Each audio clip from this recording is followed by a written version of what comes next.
Take my hand, take my little hand, walk with me, and if you can, understand,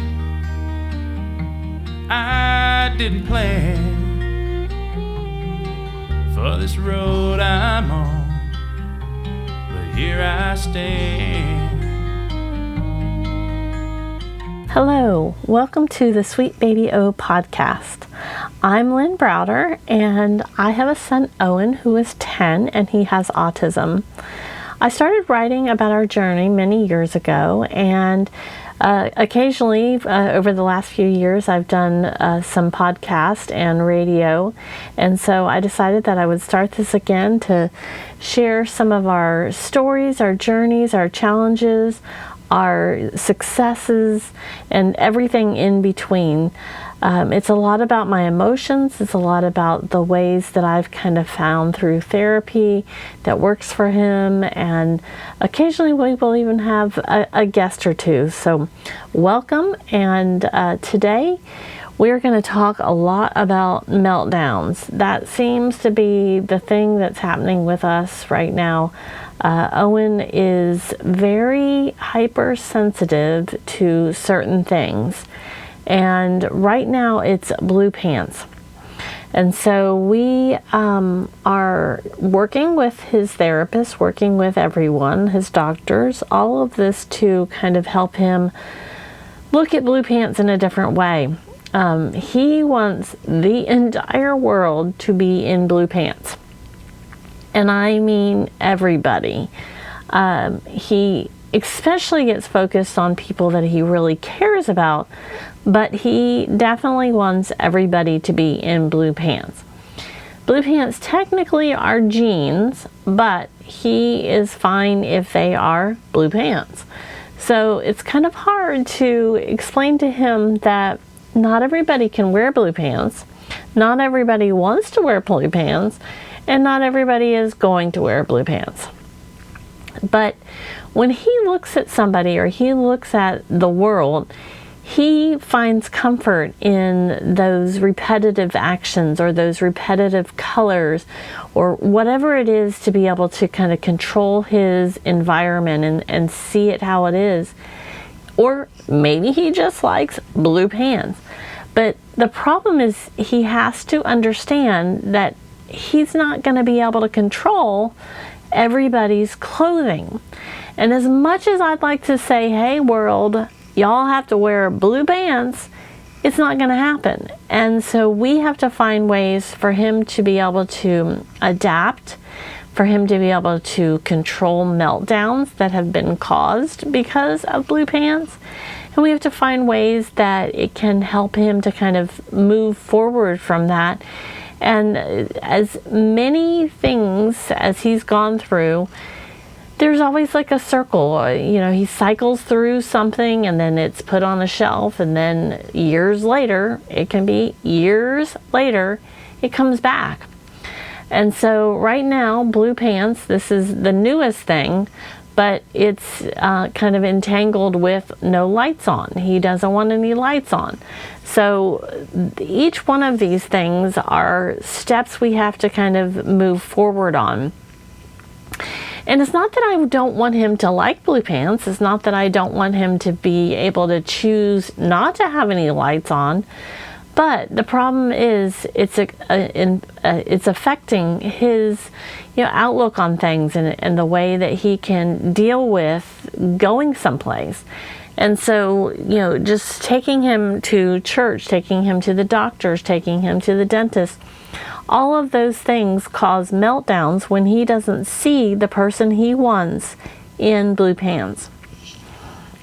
We're going to a specialist in September, and I'm hoping that they'll be able to kind of guide me through some other choices and some other ways to kind of work with him on this. We've been working with numerous therapists and numerous people and his doctors But with Owen, it's again one of those things that kind of cycle through. He went many years without the lights bothering him, and now he needs to turn the lights on, turn the lights off, turn the lights on, turn the lights off, turn the lights on, turn the lights off. And it just continues, and then the lights have to be off. Well, he doesn't understand that I have a room, he has a room, we have several rooms together. And when I have my light on in my room, it's my room. And when he has or doesn't have the lights on in his room, that's his room. And yes, there are times that, he or me would be able to get to make those choices on which room has lights on it. But it's one more of those situations where he has to understand that it's not always going to be his rule. Unfortunately, that's just not, it's not plausible. It's not the way that it can happen. So trying to find ways to get him to kind of look at something different, it's a challenge sometimes for me to be able to keep him from going into a meltdown over something like blue pans. We went to the dentist the other day, and as we were going to the dentist, he had been he keeps saying pull a tooth, and his teeth, he's hypersensitive to a lot of the movements in his mouth. And so because he's pulled out a tooth before, it was a baby tooth, but he had pulled out a tooth before, and I wasn't expecting it. Because of that sensitivity to any type of movement, he always wants them gone. And this is a new tooth that was coming in, but I wanted to take him to the dentist just to make sure that I wasn't missing anything, and that because it was a little red from him picking at it. But I just wanted to make sure that I hadn't missed anything. So I called and made an appointment. We were heading there. Well, on the way there, I did not turn in the direction he wanted me to turn. He wanted me to go by this train depot, and all I could think about was getting him to his appointment. So I didn't turn where he wanted, and I turned at a different spot, an earlier spot. Well, that sent him into an instant meltdown. And because of that, it just threw him, and he couldn't get back to it. So I just kept telling him that this wasn't our trip to go see the train depot. This was our trip to go see the doctor at the dentist office. And I just kept telling him to breathe, that we would go see the train depot later. Well, he just couldn't get past it, So we sat outside in the car when we got to the dentist office. And I asked him if he wanted to go home or if he wanted to stay and go see the dentist. Well, once he's in a meltdown mode, it can take 20 minutes, it can take 4 hours, it can take 2 days for him to kind of process everything, get through it, and be settled. And sometimes it's a quick turnaround. Sometimes it's a matter of just kind of breathing through everything with him, and then he can kind of settle himself and we can go on through our day. Well, he calmed down, and he kept saying he wanted to go see his dentist. So we went inside, and I told the receptionist that he had just had a meltdown. And we were still kind of on that edge. Even though he was calm at that point, he was still kind of on the edge. So they quickly got us in, and when they came to get us from the reception area, the lady was not wearing blue pants. Well, this was enough to push the earlier meltdown into an extreme meltdown. And he could hardly keep concentrated on why we were there or what was going to happen. So thankfully, his dentist is very, very compassionate, very understanding, not only about Owen's needs, but my needs as well, and trying to kind of keep the focus. And we were both trying to distract him, and she just kept going, pushing forward, and He was very concerned with the blue pants. He wanted that person to leave until the next day. And nobody was really wearing blue pants, but he just gets fixated on one thing and he can't breathe through those moments. So it's definitely something that I talk to him about when we're not in that pressure zone. We're not in that moment where he is totally in a meltdown. And I want him to understand that I'm there to support him. I'm there to breathe with him. I'm there to try to redirect him, refocus him. That way it's not so much on him. But we have to work on those things prior to the meltdowns. We have to kind of work through breathing and looks and words and key moments where he can be able to say something, look at me a certain way, do something that allows me to know that even if he's saying he's over the meltdown, he still needs his personal space. He still needs his time. And we kind of backtrack. It's hard because, you know, what I think is something that we've gone past, or if he's telling me he's okay and really he's not, I wouldn't have taken him into the dentist office because that next trigger was right there. I would have given him an opportunity to sit in the car, and they would have understood that his dentist is totally understanding about all of these situations. So we could have sat in the car for another 20 minutes. We could have gone home and scheduled another day. But I don't always know how to handle those situations. I don't always know how to look at that and say, oh, okay, yep, that's what we're supposed to do. We're supposed to sit here. Because it's just, when you have an appointment at a time, you think, okay, I've got to get done. I've got to go. I've got to take him in there. I've got to do this. And so, you know, maybe I pushed the answers. Maybe I didn't wait long enough. All of those things, all of the things I will think and overthink and think again what I should have done instead of pushing him or just taking him inside. So it's a struggle for him. It's a struggle for me. But I keep trying to find ways to get him to understand that in those moments, we still have to work together and kind of find something that'll push us both forward to get through all of those meltdowns. And the lights off. We got to get through the lights off because Mama needs lights anymore. I used to not like lights at all, but there are times that I just can't see anymore when the house is completely dark. I need a little bit of light here and there. I can turn it back off, but I need a little bit of light. So that's another thing we have to kind of work through and find a way to get into the next phase. So we got a new robot in our life, and Owen is so very thrilled. A lot of times it's hard to find things that motivate Owen besides like his tablet or, you know, the very few places that he likes to go. He's very routine, very rules oriented. And so when we find a toy that he gets excited about, it gets Mama excited too. He liked this robot that his therapist showed him and worked with him at his session. And for an entire week, he kept saying, want to see the robot? And I didn't know what this robot was. And he would tell me is his therapist's robot. And so the week went by and it was his session again, and she came out prepared and I was ready to ask, but she showed me a picture of this robot.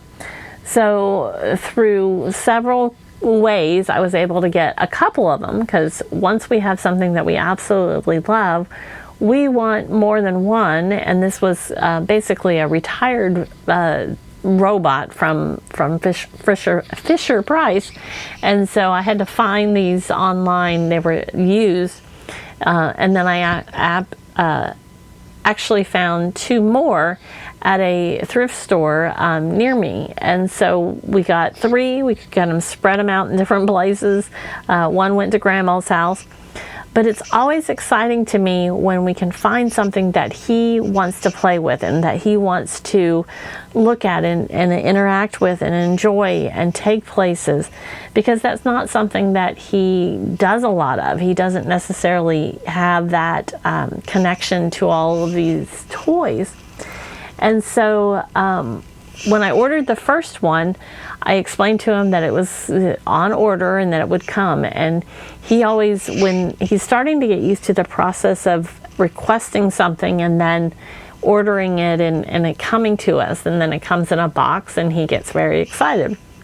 So he kept telling me, robot in the box, come. And so when these items, none of them had boxes, he was a little disappointed because we couldn't take it out of the box. And so he keeps asking for the robot box. Not that he ever plays with the boxes, but he just wants the box. And so I keep telling him that this one doesn't have a box because we just were magically able to get them. And so he's kind of put it aside, but every once in a while I know that it'll come back full circle for us to be talking about the box again. But he loves this little robot. He's excited. He wants this robot in all of the languages. He wants to be able to talk to it in French and German and Chinese and Japanese and Russian and Arabic. And so he keeps asking me when his French robot and when his Arabic robot are coming. And I had called the company and they said that it came in a French version, but that was the only one. So I haven't located that yet, but that will be interesting if I do find other toys in other languages. Maybe I'll have to branch out and see if he likes some other type of toy that speaks in the different languages that he really is fascinated by. It always still amazes me how much he actually understands that I don't even realize he understands in numerous languages. And he will just randomly talk to the different, like the voice activated options, to ask them to translate into all of these different languages. And just today he was asking, he wanted bear, bear, bear in Arabic. And he will sit there and he will listen to these phrases or these sentences or different things he asks for 30 minutes, an hour or something. And so it still amazes me how he's got such a drive to learn the different languages. And truly, there's no telling how many languages he knows, because he's been listening to this since he was a baby, since he could find Disney Junior in all of the languages, he would do that. And so that's how he kind of taught himself.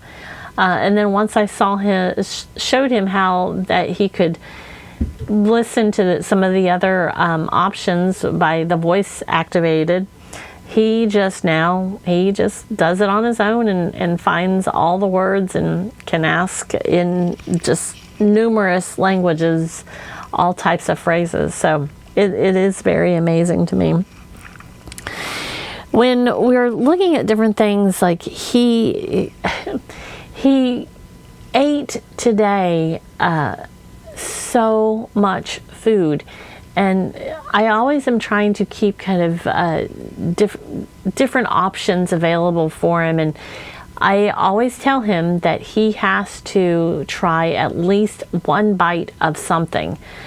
He can then decide if he likes it or if he doesn't like it, but he still has to try at least one bite of something.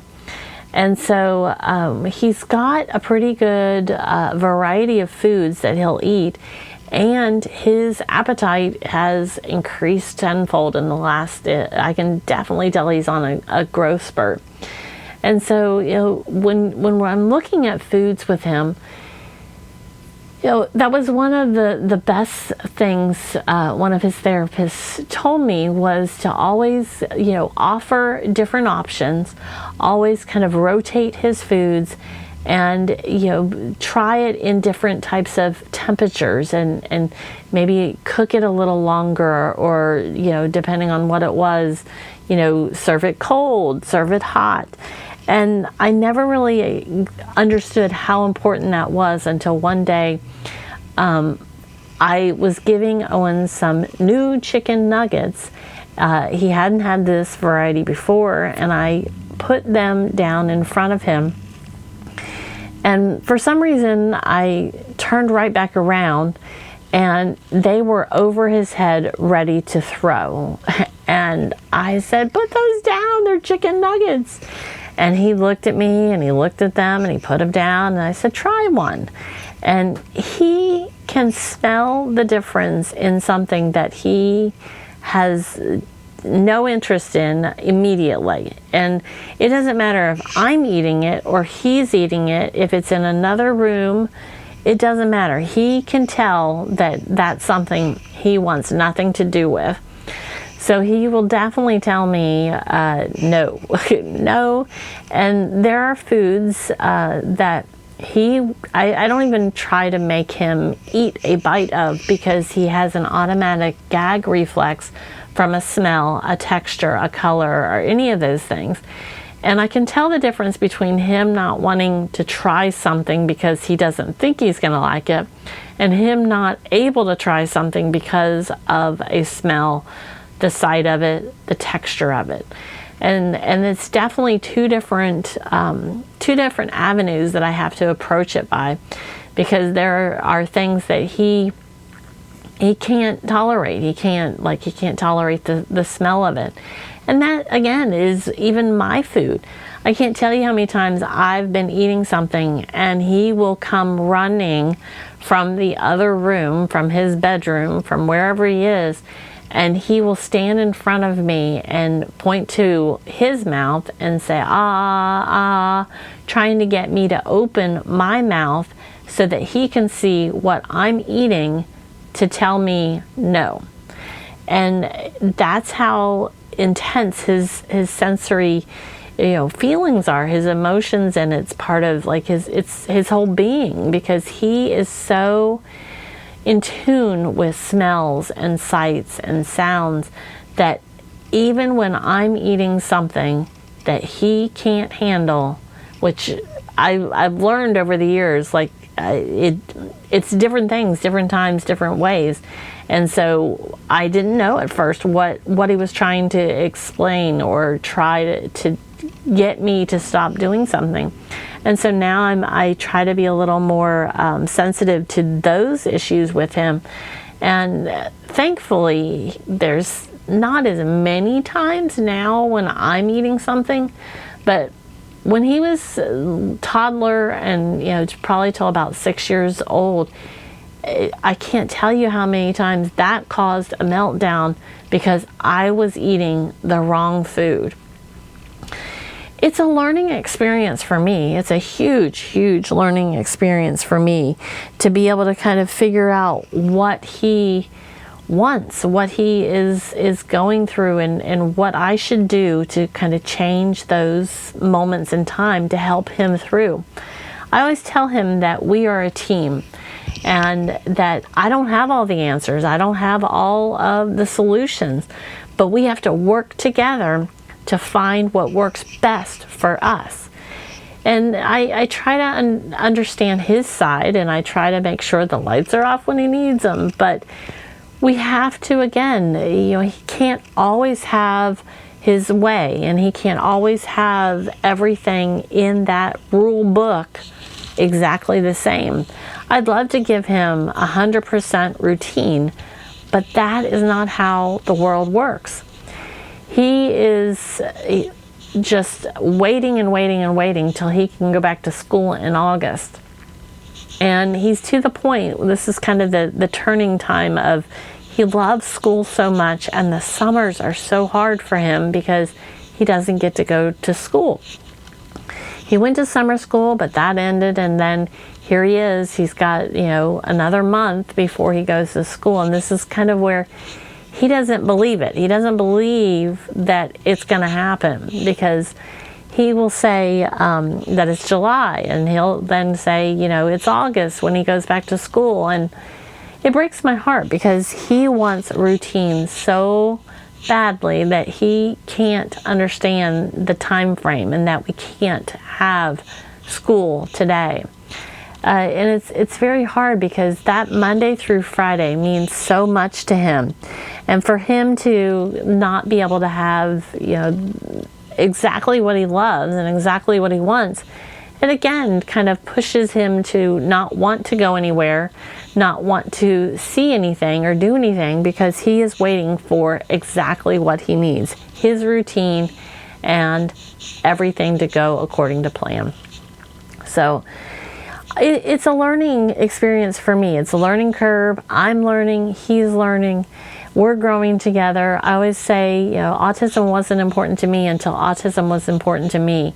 And that's so true, because I didn't really understand it. I didn't know what it was. And here we are, and so it's as much about how I handle it as it is about Owen having autism. And it's one day at a time. And today, the love is the easiest part of this journey to explain. And boy, my sweet baby O, he's got my heart. So at the beginning of this podcast, you heard the start of the song "Down This Road" by Marcus Oglesby from the band Creek Don't Rise. And you'll hear the rest of it in just a few moments. He wrote this song about our journey with autism when I first started my original podcast. And so here you are, and please check out my website at sweetbabyo.com. And you can also look at my Facebook page, which is my Sweet Baby O as well. So thank you so much for listening to my podcast.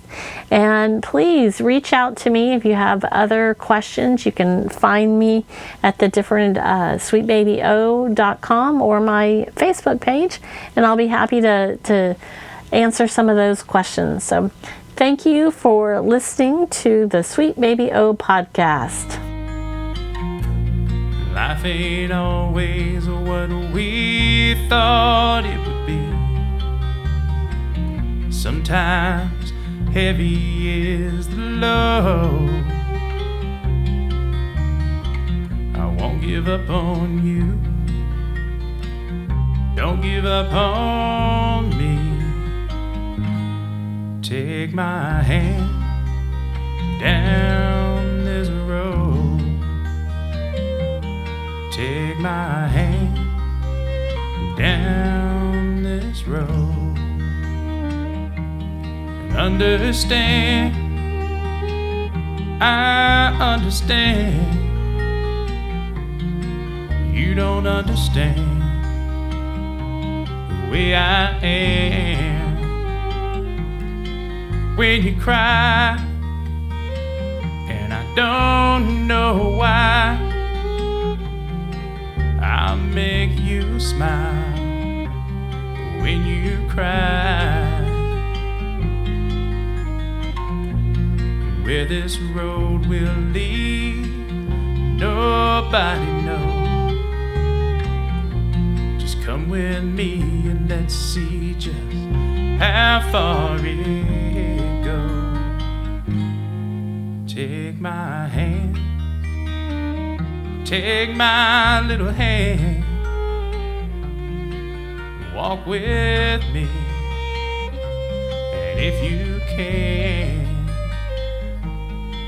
understand, I didn't plan for this road I'm on, but here I stand. Life ain't always what we thought it would be. Sometimes heavy is the load. I up on you. Don't give up on me. Take my hand down this road. Take my hand down this road. Take my hand.